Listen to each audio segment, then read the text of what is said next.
All right, Dr. Mike here. I want to talk a little bit about our transition into spring. Here we are in really the last week of February.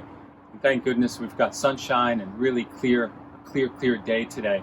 And I'm sure we'll have a little bit of inclement weather before we reach March and April, but spring is here almost.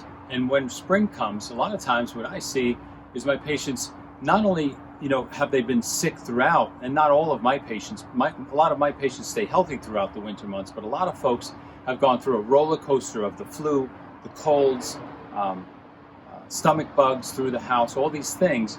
And so when spring comes now, we want to ramp up our health. We want to continue to maximize and improve our health. So how do we do that?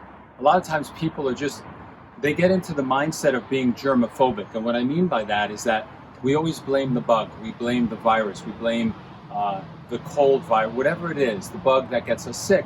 And we say, oh, poor Johnny's got sick and he gave it to the rest of the family members. But what happens is, what we don't realize is that being sick or getting sick is a two-way street. It's not just the bug. It's the bug plus a lowered immune response to the bug. And so if your immune response is high, you won't get sick from that bug, or your body will have a better chance to fight off the infection. So what do? Well, first thing is we get outside a little more often. We get exposed to sunlight, direct sunlight on our face, our hands, our arms, for about 20 minutes a day. That would be perfect. If you get 20 minutes a day, that gives you about what you need for vitamin D for the whole day. That's pretty cool. Second thing is we want to make sure we're doing some form of exercise, some form of healthy exercise, whether it's walking or a treadmill, inside. Outside is always a great idea. A stationary bike, swimming.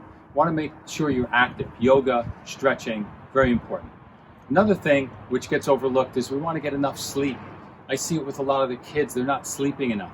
They're going to bed super late and they're waking up super early, and their bodies can't cope with that. Most of us can't cope with that. You want to get at least 7 to 9 hours of sleep. You want to average, if you can, about 8 hours every night. Really super important. Eating healthy, more fresh fruits and vegetables.